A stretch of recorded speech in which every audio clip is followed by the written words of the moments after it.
Nous écoutons la catéchèse du pape François à Rome le 21 avril 2021, précédée de la lecture du psaume 129, versets 1 à 5. Des profondeurs je crie vers toi, Seigneur. Seigneur, écoute mon appel. Que ton oreille se fasse attentive au cri de ma prière. Si tu retiens les fautes, Seigneur, qui subsistera ? Mais près de toi se trouve le pardon, pour que l'homme te craigne. J'espère le Seigneur de toute mon âme. Je l'espère et j'attends sa parole. La parole du pape maintenant. Cari fratelli e sorelle, Chers frères et sœurs, bonjour. La preghiera è dialogo con Dio.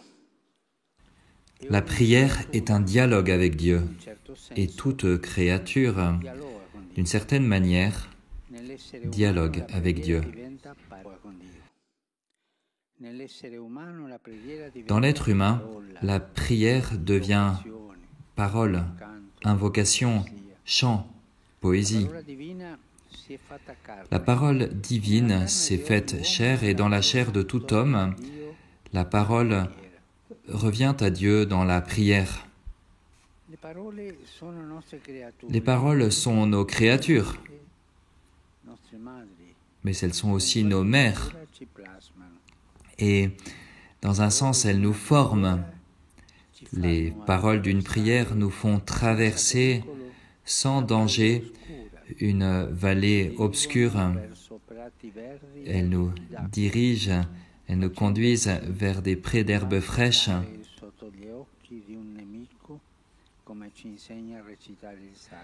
Elles nous font nous échapper de nos ennemis comme nous apprend le psaume. Les paroles naissent des sentiments, mais il existe aussi le chemin inverse par lequel les paroles modèlent les sentiments. La Bible éduque l'homme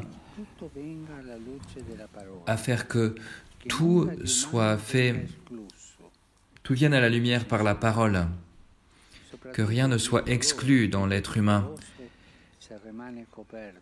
La douleur est dangereuse si elle reste enfermée en nous. Une douleur renfermée en nous qui ne peut pas s'exprimer peut envenimer notre âme, être mortelle. Voilà pourquoi la Sainte Écriture nous apprend à prier avec des mots et des paroles audacieuses. Les hagiographes ne se font pas d'illusions sur l'homme. Ils savent qu'il y a dans son cœur des sentiments peu édifiants, même la haine. Aucun d'entre nous ne naît saint. Et quand ces mauvais sentiments frappent à la porte de notre cœur, nous devons être capables de les démasquer par la prière, par les paroles de Dieu. Dans les psaumes, nous trouvons aussi des expressions très dures contre les ennemis, des expressions que les maîtres spirituels nous apprennent à référer au diable et à nos péchés. Mais ce sont des paroles qui appartiennent aux réalités humaines et qui sont même présentes dans la Sainte Écriture, qui nous montrent que si face à la violence, il n'y avait pas de paroles pour rendre les mauvais sentiments inoffensifs, pour les enchaîner, pour qu'ils ne nuisent pas, alors le monde en serait totalement submergé. La première prière humaine est toujours une récitation vocale. Ce sont d'abord les lèvres qui bougent, même si nous savons que prier ne veut pas dire de redire des mots, mais la prière vocale est la plus sûre et il est toujours possible de l'exprimer.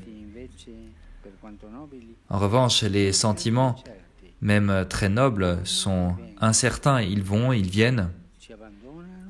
Ils peuvent nous abandonner et revenir.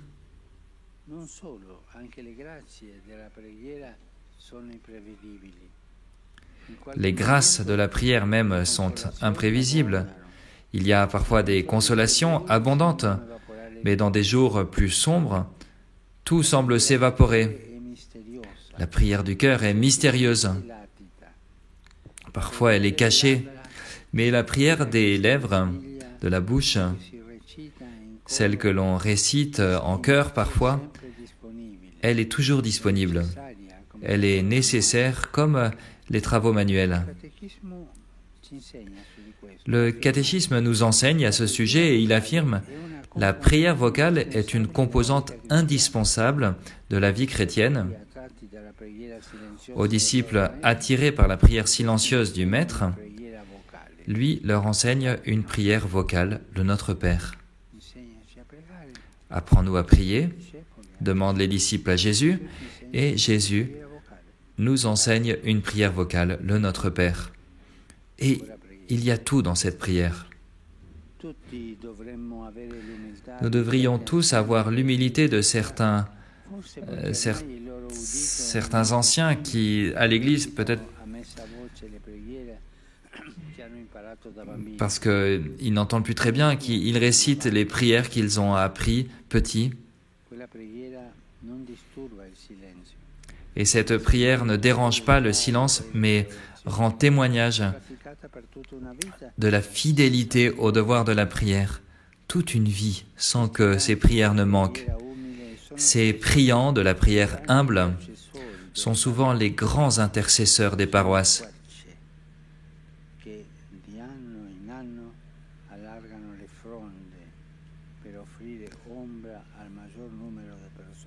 Ils sont ce grand arbre qui, d'année en année, étend ses branches pour offrir de l'ombre au peuple de Dieu.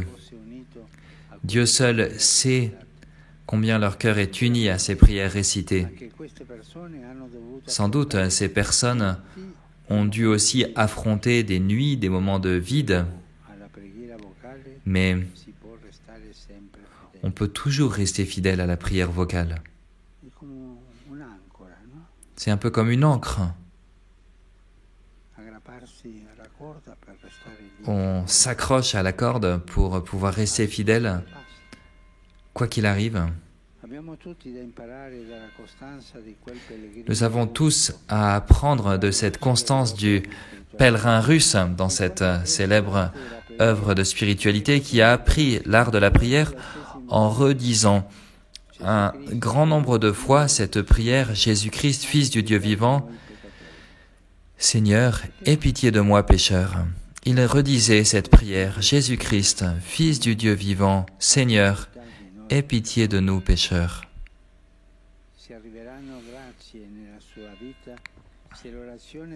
Si des grâces arrivent dans sa vie, si la prière devient vive et pleine de chaleur, au point de percevoir la présence du règne au milieu de nous, si son regard devient simple comme celui d'un enfant, c'est parce qu'il a insisté dans la récitation de cette prière simple, de cette simple prière chrétienne, qui devient une partie de sa respiration. Cette histoire du pèlerin russe est belle.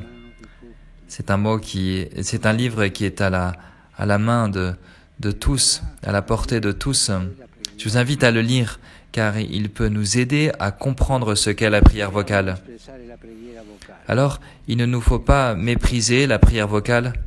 Non, ça c'est pour les enfants, c'est pour les gens ignorants.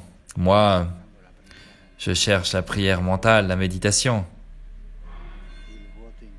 le vide intérieur pour que Dieu arrive. S'il vous plaît, ne tombez pas dans l'orgueil au point de mépriser la prière vocale, la prière des simples, celle que Jésus nous a apprise. Notre Père qui es aux cieux. Les paroles que nous prononçons nous prennent par la main. Elles redonnent parfois le goût,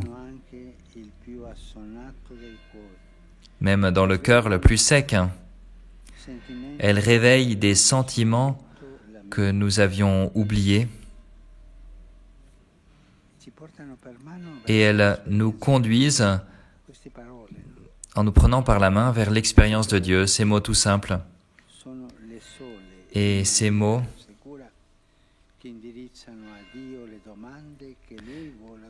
sont les seuls qui, de manière sûre, adressent à Dieu les prières qu'il veut exaucer.